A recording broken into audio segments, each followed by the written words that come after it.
All right, cool. Then yeah, there we go. And Zoom's gotten a lot better since I've used it last. Last It time I was has. using it was the pandemic, and it was just very, very spotty.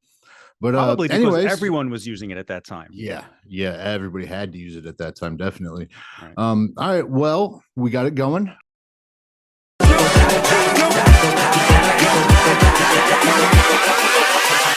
Hold up.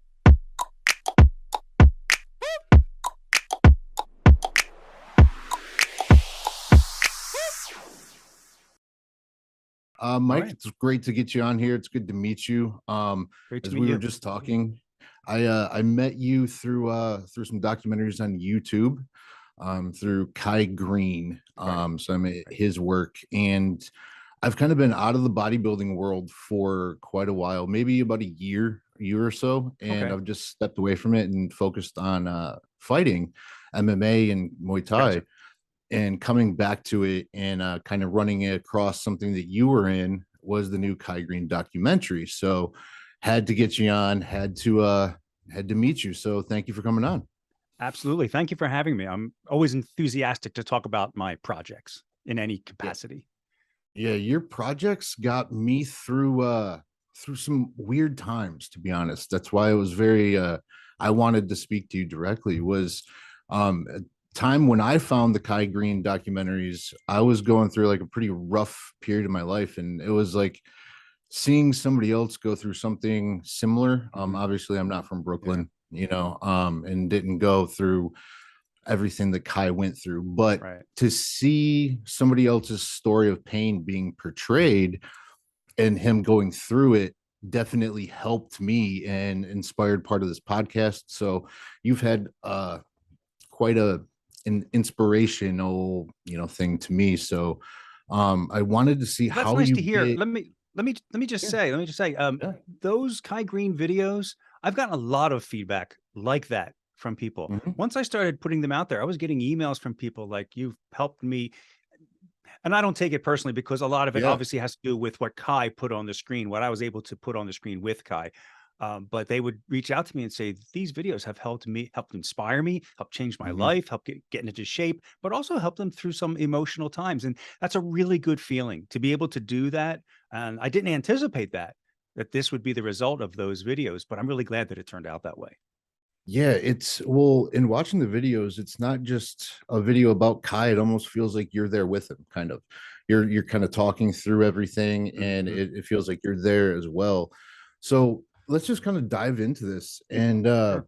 how do you go about starting in the filmmaking for your own personal use? Where did this come about? Was it something you just picked up and kind of carried along with you? Well, my most of my life, I worked in our family's printing business from high school to 50 years old. Around in Okay. my mid 40s, I picked up a video camera and just wanted to challenge myself to see if I could make something that looked like a documentary. I loved documentaries. And so I wanted to try to challenge myself. I looked around for a subject and found one in my brother Dave. Now, if people don't know, my first work was with my brother Dave Pulcinella, and we did a video series called Raising the Bar, where Hmm. he was in his late 30s, early 40s, and attempting to turn pro, like giving it his last shot. And we did three full length documentaries, Raising the Bar 1, 2, and 3, which can be found on my website, mikepulcinella.com, in their entirety, but also clips of them can be found on my YouTube channel, Mike Pulcinella, the Mike Pulcinella YouTube channel, along with all these Kai Greene videos that we'll be talking about. There's a lot on my channel. But yeah, so I picked up my camera and my brother was going to do the Delaware State contest. And I followed him. I wanted to show my family kind of what he goes through because they really didn't know what it took to be a competitive bodybuilder. And so I just Hmm. wanted to make a little thing to show my family, but it turned out so well. We ended up talking to a friend of ours who had a website where he sold all kinds of bodybuilding paraphernalia. And he put the DVD on his website and it started to sell. And it started to become really popular. And it just sort of took off. And so we made another and another. Cut to a few years later, Gerard Dente, the owner of MHP and Muscle Meds, the two supplement companies, Hmm. reached out to me and said, would you like to work with top level bodybuilders? I had only been posting clips of my brother, who's just he's a mid level bodybuilder, never really made it to Yeah. the top tiers. And he said, would you like to, we're going to send you to the Olympia with Kai Greene. I couldn't say no. How do you say no to that? Yeah, exactly. You don't say no to that. But here's the thing. I really didn't know what I was doing. I'm not a trained filmmaker. I was just going by instinct. I was doing the best I can. I got better cameras and I learned as much as I could, but this was truly being thrown in the deep end. Yeah. And I made a lot of mistakes, technical mistakes along the way, but luckily those stories still came out really powerful. Here's an Yeah, interesting no, part they of this, did. though. One of the things that, and you'll hear Kai talk about in the videos is to visualize something in order to make it come into reality. And a Yes. lot of people, since the book and the movie The Secret, they talk about putting something out into the universe and then it comes back to you. It's another way of saying the same thing. It's interesting that while I was working on videos with my brother, but before I ever had a chance to work with Kai, I saw one of Kai's early videos. You may have seen it too, where Dave Palumbo goes and visits him in his Yes. apartment building. You Yeah. remember He that one, doesn't know right? where he's going to park his car. He's like, is my car Right. safe here? Yeah. They go into the elevator. He says, it smells like urine. This Yep. is where you live. You could see that Kai was kind of embarrassed by all of that. And I always felt, and I love Dave Palumbo, he's a friend of mine, but I always felt that he didn't take that video seriously enough. He kind of treated it like a joke. And I remember watching that and thinking, boy, if somebody could really film this guy, Kai Greene, and really edit him in the right way, I think you could present a really powerful story. So that was Yeah. me like putting it out into the universe. And a few years later, I actually had that opportunity. It was kind of amazing that it worked out that way. Yeah, definitely. Especially going from like a print shop to making hobby videos to now To you're hanging out with Kai Greene because And then yeah, and he's eventually not. hired by the company to work full time. I'm still working for MHB and Muscle Meds full time. It's a completely new career in That's the second half of my life. yeah, that's amazing. So you also did some stuff for Victor, didn't Yeah, you? Victor Martinez was being sponsored by Maximum Human Performance, MHP. So I Yep. got to work with him as well. I Yeah, definitely did. okay. Yeah. Yeah, it's I got to be honest with you. It's strange sitting here hearing your voice. Just because I've heard it through Right, so many of these documentaries, right. and I just watched the newest Kai documentary, so I got Hmm. to see you on there, and it literally looked like half the movie was them taking clips from your YouTube series and using most of your footage. It seemed like. Well, they reached out to me and asked for my footage. Now, my footage I don't own. It belongs to Muscle Meds. And so I had to get permission. They had to get permission. I had to get permission from Gerard Dente. He was happy to give it because he Right. also they also interviewed him in the documentary as well, because he was one of the first people to recognize that Kai had great potential. And he was one of the first sponsors of Kai Greene. And so, yeah, a lot of that footage was my early footage, which, it was lucky I was there behind the scenes and all that sort of thing, because they needed that kind of thing. Yeah. And for the listeners in my audience that aren't 100% aware of who Kai Greene is, he's for like I don't know, 10 years or so it seems like he was like the number 2 guy and on the Olympia. It was 4 years in a row. The last year he competed, he should have won.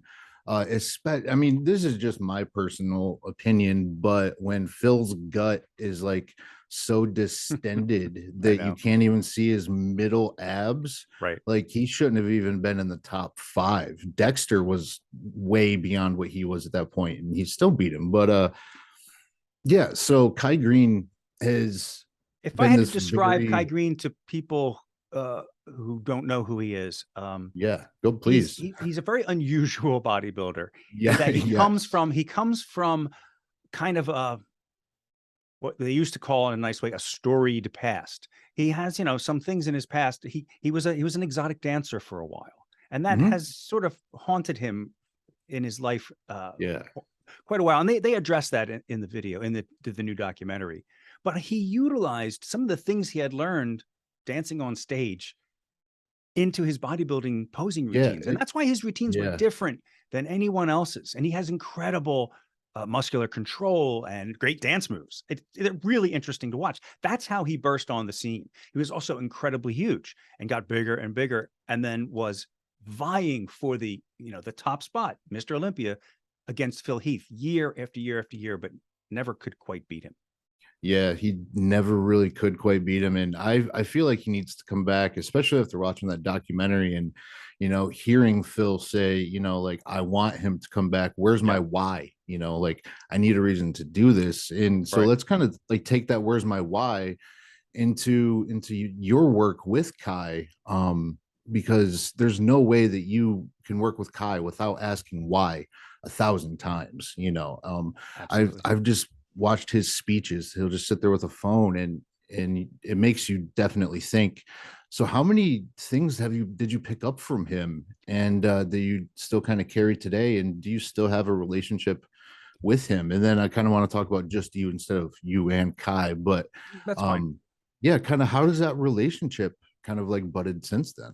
Well, the relationship that we had was based on the fact that I was a Muscle Meds employee and he was sponsored by Muscle Okay. Meds. When he left to go to the supplement company he's with now, I could no longer work with him. We've communicated a few times through texts, Happy New Year and things like that, but we really Yeah. don't have a continuing relationship because it was all based on, we're Okay. working for the same company and we're trying to produce Right. videos for that company. However, along the way, I did learn a lot from Kai, and I have to say, it's not just Kai. It was Kai and his trainer at the time, Oscar Arden, who is not in the documentary. They had Oscar and Kai. Before I say that, let me back up a little bit. When I was shooting Kai Greene, Oscar Arden was his trainer, and it was a very, very Mm. close relationship. It was almost like a father-son kind of thing. And I always liken it to watching Customato with Mike Tyson, that kind of Yes. relationship. Yeah. He actually helped bring him, to the stage. But they had a falling out in later years that was so bad that Oscar didn't want to be a part of the new Kai documentary, so he's not in it at all. But when you Okay. talk, Yeah. about the kinds of philosophies that Kai talks about all the time, power of the mind and Yeah. visualization and all that kind of stuff. Kai was really introduced to that by Oscar Arden, who also gave me some of those books. And he was teaching the both of us. So while Kai is sort of like the figurehead of that kind of brand of positive thinking, he he would even have to admit that it came from Oscar Arden and that we both learned it from him, that you must, Yeah. control your mind in order to control your destiny. It's a very important thing. Um, I feel bad that Oscar wasn't in the documentary. He definitely deserved recognition of some kind, but I guess, and I don't have the inside scoop on their breakup, but it must have been bad enough that they just didn't want to collaborate with this. But the lingering influence of that kind of thing, of being with Kai in Las Vegas, and if you watch, my first documentary with him, Overkill, which is again on my YouTube channel, uh, you can see that we're all immersed in listening to these audiobooks and trying to learn the power of positive thinking and what that really means. Thinking, visualizing something positive, and then working to make it come to fruition. That's really what it's all about. I still live by that to this day. Yeah. He Kai has this one saying, it's thoughts become things. Yes. And as soon as I heard that, I was like, wow, like it's so simple, but it's so big. It's a very heavy statement to think about. And you've kind of taken your thoughts and turned them into many, many things. It's absolutely true. There's nothing in this world, man-made, of course, that wasn't a thought first. This microphone itself was somebody's thought, and they Mhm. made it into a reality. Everything begins as thought, and that's a very powerful lesson. And Yeah, definitely. I'm glad that Kai's still trying to spread the word of that kind of thinking, because I think it's powerful. I think it's positive, and I think people can really benefit from it. Yeah, definitely. I'm very curious, like as long going on the thoughts line is kind of your thought process and going into like the creative aspect of making something such as a documentary. Mhm. How do you even start that process from the technical aspects, let alone from the direction point? Well, it's funny because you mentioned earlier that when you watch my Kai documentaries, it feels like you're there. Yes. And that is a certain style of filmmaking called cinema verite or fly on the wall. So when I shoot documentaries, the style that I like to use is just to be there, almost like a voyeur, do your thing, just do your thing and let me capture it. And then let Hmm. me put it together and tell your story. There are a lot of bodybuilding videos out there where the subject, the bodybuilder, will talk to the camera. They're, hey, here we are at such and such gym. We're going to do a workout today. I want to tell you what I'm eating today. And that's all fine and good. I don't like those. I Right. want them to do their thing and maybe have a conversation with me at some point. And you'll see I talk to Kai from behind the camera very often. But for the most part, I want to capture reality as much as possible. And the only way to do that is to spend a lot of time with the subject and not interact with them too much, not have a big crew with lights and boom microphones and all that kind of stuff. No, just me and a camera and the subject, and we hang out. And eventually they begin to forget that they're on camera and some real things can happen. Those are the kinds of things that I liken to like big game hunting. Like if you get a real moment on film, that's a very special thing because it's not easy to do unless you have a hidden camera or something. But if you're Right. creating a documentary, most of the time, people are very aware that they're on screen, that they're on camera, and they will act differently. I like to spend enough time with people that they kind of forget that, and we have some real moments on film. And I think I captured a few of them along the way with Kai Greene, especially in the behind the scenes stuff when he was going to the Olympia. So Yeah. I'm not a trained filmmaker, but that's the style that I sort of fell into. That's the style I prefer, and that's where my creativity comes from. Yeah, it definitely feels like you're there, and you don't have to be trained in anything to be good, at something. I know a lot of people that are trained and they suck. So it It's doesn't true. necessarily have to, equal out either way. It's very true. But so you have the Kai documentary, and from my standpoint, that helped launch his career. It was a very good time Mhm. to kind of start to escalate his career. And then, as you said, Absolutely. your paths kind of split. So what are you working on since the Kai documentary? I know you were in this last one, Mhm. but you also have been putting out other content as well. What have you been working on recently? Well, I'm still working on putting out some content. My brother Dave, my first subject, is also a trainer and a nutritionist, and so we put out short videos talking about various topics with nutrition and bodybuilding. Now, Dave has a YouTube site I'd like to plug called Yeah. Pulse, Pulse, Pulse Nutrition and Bodybuilding, and he puts a lot of. I help him put together some content for that. But as far as like real deep bodybuilding documentaries, I'm not really doing that anymore. And I'll tell you a couple reasons why. One is Yeah. it's a very physical job. And I'm 61 years old now, and my knees aren't so good, and my back isn't so good. And to spend all day on my feet with camera equipment and a bag and all, like I used to do with Kai, I was living in Pennsylvania at the time. I would drive to Brooklyn, spend all day with him, and then drive all the way back to Pennsylvania. That was like a shooting day for me at 45. Oh I could do man. it then, but could I do it now? I don't think so. So there's the physical aspect of it. It's Okay. Yeah. extremely exhausting. And I don't know if I could keep up that pace. But there's also another thing. Besides my brother Dave and Kai, and Victor Martinez to a certain extent, other than those guys, I've not really found good subjects. I kept trying to do documentaries in the bodybuilding world, and most of them you haven't heard of because they weren't as good as the Kai Greene Right. documentaries or Raising the Bar with my brother. And and that's because it's a documentary is only as good as the person you're pointing the camera at. And a lot of people, most people, in fact, don't want a real documentary about the ups and downs of their life. No one wants to be seen in some of the worst moments of their life. They want this thing to be all positive and make them look good and make them look, and it's that's called a fluff piece, and it has Right. its uses, but it's not interesting. It's not very interesting to watch. Any movie, story, TV show, documentary has conflict, has problems where the characters or the real people in the case of a documentary go through problems and we watch them go through problems and then rise to meet those problems. If you work with me and you try to hide all your problems from me, you're not going to get a good documentary. Let me give you an example. Uh, Brazilian jiu-jitsu fighter. And this was actually a guy who was a lawyer and and competed in Brazil in jiu-jitsu in his off season. and he wanted Okay. me to make a documentary following him through his training and then possibly going with him to Brazil to see how he did in a competition. And he even gave me a down payment, and we talked about what we were going to do. And then he disappeared. I couldn't get a hold of him for months. Finally, see him again, and he says, "Oh, I'm almost ready to start the documentary, but my dad died, and then I had to have open heart surgery, and I lost all kinds of weight, and I was standing in front of the mirror, and I was It's the whole crying, and I documentary. was yeah. You talk about a riveting documentary to come back from all of that, and then finally, maybe possibly win at this. Yeah. It would have been amazing. I didn't get any of it on film, and I said, "Here's your deposit back. We missed probably the most dramatic part of your story." And I didn't know if I said it this way, but this is how I felt.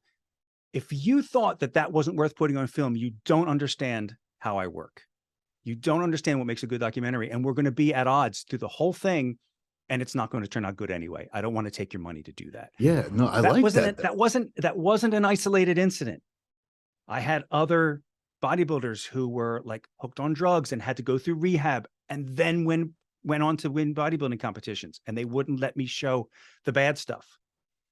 Yeah. What so that's the Yeah. problem. When you're a filmmaker, a documentary filmmaker, and people try to just show you the good stuff, you end up with something that's boring, basically. Yeah. It sucks because I understand it from their aspect, Of course, especially like I do for too. this show specifically. I try to capture essentially what you're trying to capture, Right. is that those deep dark moments, because it is about what you can produce at the end. So you being able to kind of like stand to your morals and say that this isn't going to be good, here's your money back. That's pretty amazing because that doesn't happen very often. A lot of times they'll just shoot the thing and then they wasted their money. It's this, um but there's I know how much it takes, how much I have to put in of myself to make the finished product, whether it's good or bad. And yeah. I couldn't get the energy up to continue to work on that project with him because I just knew it wasn't going to be as powerful as it could it, have been.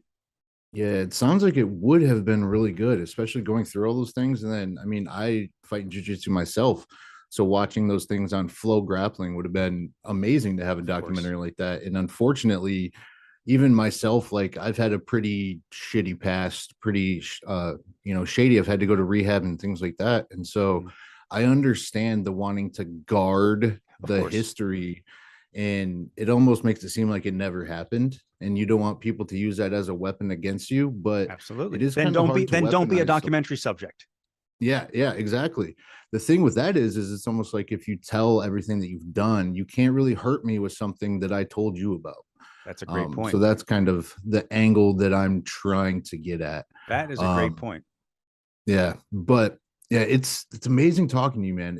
I wish we had more time. I know we don't, but just get a couple more minutes out of you if you don't Sure. mind. I'm Let's just go. I just wish I could soak up more inspiration from you of kind of the why, like the Kai Greene thing of why you do what you do, I guess, and why is it that you won't shoot a bad video? Because a lot of people will, and the videos that you shoot, it the reason why I thought that there was a bigger connection between you and Kai was because of the relationship that you have on Hmm. screen, whether or not you're on the camera.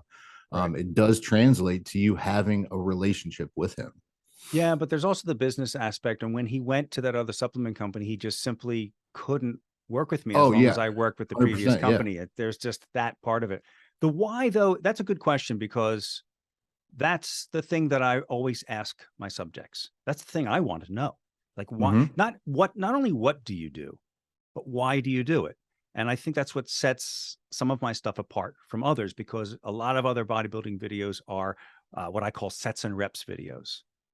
How many Yeah. sets and how many reps of this exercise? How much did he eat in a The day? What old does he blood and eat in a guts day? Dorian Yates videos. Yeah, and that's all good. It's all very Yep. educational if you want to be a bodybuilder. But I don't particularly. I want to know the motivation behind Yeah. why they would push themselves because, as you know, bodybuilding is one of the most demanding sports there is. It's a 24/7 activity when you're coming 100%. up to a contest. So there's got to be some kind of internal drive to do that. As Hmm. for my why, I've always been a creative person. When I was younger, I was an art major in high school. I was going to be an artist. I thought I was going to be an architect at one point. I was working towards that. That didn't work out. That's fine. I was a musician, a professional musician for 20 years off and on, while I was working for the printing business. And Yeah. that really satisfied creative urges. And it, eventually you get tired of that, because when you're a musician, you're playing part-time. It's every one of your weekends is used up. And so Mhm. eventually I wanted my weekends back. I was married, I had a kid and all that kind of stuff. I wanted to spend time with them. And then there was a period where I didn't do much of anything creatively. And that started to gnaw at me. I think some people they write or they draw. This has to come out of them in some way. Some kind of creativity has to come out of them in some way. And I just think I'm one of those people. And that's why when I had this video camera that no one was using in the family, I decided to try to challenge myself creatively. That's my why. Is everything is a challenge. Can you do this thing that you've never done before creatively? And in that case, it was a documentary. And actually, the first attempt was bad. The first attempt of raising the bar, the first one, the one that kind of started to make a name for me, was bad. And I had to scrap it and start over because I didn't know what I was doing. I got Yeah. about a third of the way into editing it, and I realized I was doing it completely wrong. So I scrapped it, started over, and figured out how to do it. Yeah. But Editing it's is just a something that has to be monster. done. What was that? Editing is a whole different monster. Editing is, whew, That's another thing. I don't think just anyone can edit. I no. think because it's kind of tedious, it's solitary. Mhm. But I kind of like that a little bit. I like having projects where it's just me. I don't mind going out and shooting, but I like bringing all that footage back, and then it's just me piecing it together. You've got to. This is true of anything, and I think you'll agree with me. You've got to enjoy the process. You can't just be working for the end result. So with video editing, you've got to enjoy the process of going through the clips, finding one clip, finding another clip that should follow it, and creating a flow of a story. That has to be satisfying to you. As much as like if you're knitting, right? If you're knitting a big blanket or something, you Yeah. can't just be, I can't wait to get this blanket done. You have to be, I enjoy making this knot. I enjoy making this knot. And I think Will Smith likened it to building a wall, right? Each brick is a thing you have to Yeah. love It to was in put his into book. place. You know that one, right? Okay. So Yes. Yep. that's a great analogy too. You have to love laying each brick. And then Yeah. guess what? You step back and you've got a wall. It's the same thing with video editing. So you have to love the tedium, really, for some people. It's not for me. The tedium of going clip by clip by clip and making sure that it flows smoothly. Um, that's something that I just don't know if it can be taught or acquired. I think part of that has to come naturally from inside. Yeah. Yeah. It's definitely its own version of storytelling. It is. It's definitely got its own style to it that you have to really like it. You But do. all right, so my last question for you, then we can get you out of here. What do you have coming up in the horizon? And then where can people find you if they wanted to work with you or see, stuff that you're doing? And then also your Yeah. brother, he has a YouTube channel, I believe, as well. Yes. Because I watched a video of you guys talking about he was sick, and Yes. was your family blaming steroids? Like that Exactly. was the Yeah. video. Yeah. So Did steroids really put me in the hospital? And we talk yeah, about yep, that yeah, kind of in this format on his channel. So Dave is definitely worth following. He's got a YouTube channel called Pulse Nutrition and Bodybuilding. I have a YouTube channel, which is the Mike Pulcinella YouTube channel, with a lot of content on it from 15 years or more. However long I've been doing this, there's a lot of content do you with a lot know of how different many bodybuilders. videos you have on there? I don't know, hundreds. Wow. Wait, And they're all hundreds? Whew. maybe I'm not sure. But some of them are long, some of them are short, some of them are just Yeah. little clips. Some of there's a lot of variety on there.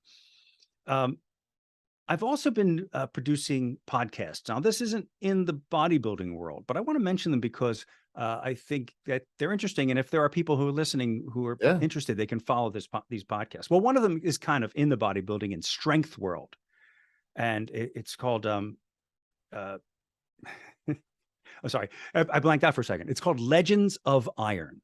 So if you like Okay. podcasts, you look up Legends of Iron. They talk to a lot of strength athletes, but some bodybuilders too. And it's a lot about, it's very inspirational. It's a lot about how to work the body, how to get stronger physically, but also mentally. I love working Yeah. on that one. There's another one called I Strenuously Object, which is believe it or not, podcast of a law firm.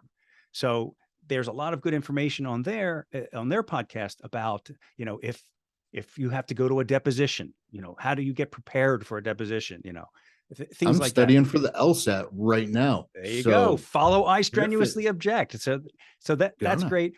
And I'm working with, we haven't put it out yet, but I'm working with another lawyer who's also a LGBTQ advocate herself. Okay. And she's got a podcast that's going to be coming out soon called Out Boss. And it's focuses on men and women in the LGBTQ community who are, trying to make a difference, trying to be bosses in their own world. That's going to be a Yeah. real good one. I like doing these podcasts. If Nice. anyone wants to reach me, they can reach me at mike@mikepulcinella.com. Just send me an email, mike@mikepulcinella.com, and possibly we can work together. Again, as for bodybuilding documentaries, I don't see anything like that on the horizon. My brother and I will continue to put out hopefully fun and interesting content. You can follow us for that. Definitely. Other than that, that's a pretty busy day for me Yeah, anyway. yeah, yeah. And I wanted to make it clear that that I appreciated your work, not because it was in the world of bodybuilding, but because of the artwork itself. So I wanted to thank you for putting those out. They did genuinely help me.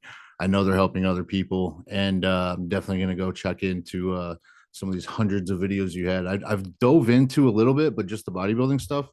So now I'm definitely gonna have to go do a deep dive and At least a see couple what else hundred. I can. I've kind of lost track, but it's at least a couple hundred. I've been putting them on That's a YouTube lot. since 2005. Yeah, that's a lot. That's a long time. That's definitely a lot. So yeah. All right, man. Well, it's been amazing talking to you. An Thank you so honor. much. Honestly, it's been crazy I don't know sitting about here that. listening to your voice and seeing you. So thank you for coming on, for gracing me with your time. And good luck in everything that you do. Thank you. Thank you for reaching out. And I really had a good time talking to you about all this. All right. Thank you, man. I appreciate it. Have a good one. You too.